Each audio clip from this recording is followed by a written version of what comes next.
Good morning and welcome to Real Life with Andrea. It's been a long time since I have recorded anything for my channel, and for that I am sorry.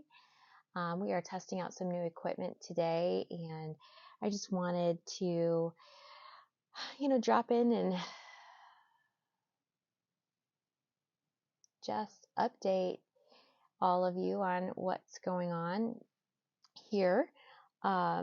We have had a crazy last 10 days. Several of those days we were able to get out of town for my youngest niece's graduation. Her party was on Sunday, and we were able to go to her graduation on Monday night, which was really great. The two coincided for us. And so I don't know about you, but for us, because I work out of my home and we have a dog breeding business, when I go out of town, I have to get someone to be at my house and watching my animals. And often I come back and it's just so hard to get back in the swing of things. No matter how good a house sitter or dog sitter is, when you have a dog business with puppies, you come back to it not being the way that you would have done it, and it's messy. And you just, when you go away, you know that that's the way that it's going to be. So it took me several days just to get back into routine, get everybody bathed and back into their sleeping routines and whatnot. And today is the first day that puppies get to go home. So we have several appointments throughout the day where puppies are going to their new homes. We do still have several to sell. So hopefully by the end of the weekend, we'll have most of those guys sold, and we'll be down to a manageable amount. Because really, I'm here to tell you that I really want to start focusing more on sharing life with you. And with that, part of it is Christian living. How do we live out our Christian faith in the daily ins and outs of what we do? Just the everyday stuff, going to the park, going to the library, meeting people at the grocery store, having people over to our home, being with our kids, friends, parents, and how do we share what we believe with people who might believe something different, and how do we show love? There's a lot of hot topics out there right now, and often when you run into people, I find that those are the topics that people want to discuss when they find out that you are a Christian or you are conservative or whatever the case may be. And so being educated on these topics and being able to, in a practical way, in a moment's notice, be able to communicate in a fashion that does not sacrifice what you believe. Sandra, can I please take a shower downstairs? It's so cold up there. The water's not. It takes a long time for the hot water to come up because it's long to wait for the basement. Everybody else showers up there. Please, just like for one time. Please. Okay, one time. Okay. Don't use my shampoo. You gotta go get other stuff from upstairs then.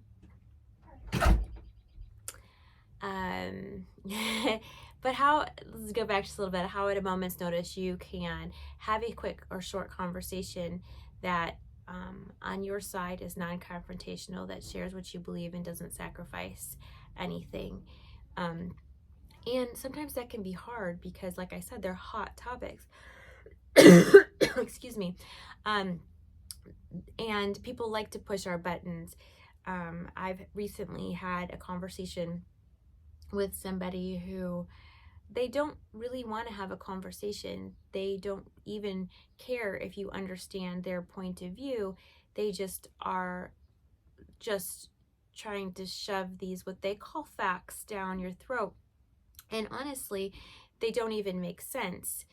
So a lot of people will be just spouting off things that they've heard from other people, and they don't really fact check their information. I think it's a product of our current environment and our current educational system that has our children just believing anything that they hear and has not taught them how to go find out whether that information is true, or to think for themselves whether that information makes sense. And a lot of times when people are coming at you with some of these more radical ideas, when you really stop and think about it, they don't make sense. But if we allow ourselves to get kind of caught up in the emotional aspect of this topic, then we can easily get derailed. So, excuse me, something's in my throat. So just learning how to navigate some of these conversations, and some of these conversations you need to practice with other people. So my daughter, my oldest daughter, I love her dearly. Obviously, she's my daughter, and we disagree on many, many topics. But I do have to say, I use her as my litmus test. She doesn't know that. Where when we have some of these hot topics, I practice. Now, because she is my daughter, oftentimes it goes a little bit further than it would if I was talking to a stranger, because I have more invested in her, wanting her to believe the truth. But that being said,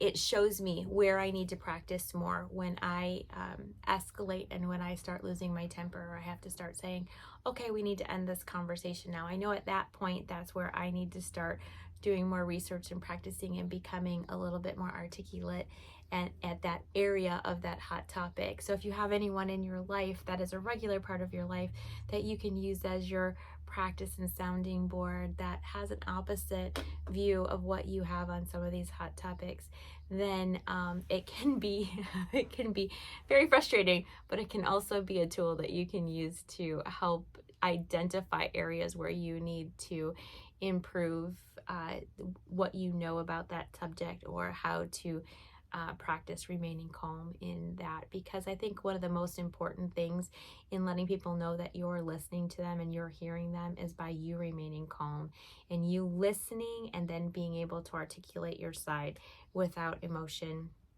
or I should say without escalating emotion, because obviously there is emotion involved. Anyhow, that's a lot of information, but those are the kinds of things that the kinds of information and other things that I would like to be sharing with you as I'm walking on that journey of trying to live in my community, live my faith out, be just very obvious in what I believe, and not backing down from a difficult conversation just because it could be conflict. But making sure that if I love my community, which I do, and if I love the people in my community, which I do, then one, I'm going to be praying for them, and two, I'm not going to hold back on my point of view, because I believe that my point of view, that being a Christian is the way, the truth, and the life. And how can I say that I love people if I'm not willing to share the way, the truth, and the life? And how that lives out in my everyday life, and what people see in me is going to be essential in being able to just have people know who I am, to trust me. And some people won't like me. That's okay. But as long as they don't like me because they don't like Jesus, that's okay. If they don't like me because I'm rude and I'm unkind and I'm inconsistent, then I need to fix that. Anyhow, thank you so much for listening. We're going to end this for today, and I did try out a new microphone, and I'm hoping that the sound quality is really good. So if you would please comment on that below. If you have not subscribed to my channel, please subscribe so that you will get notified when I upload any content. I am going to be uploading more content more frequently, and looking forward to taking this journey with you. Have a great day.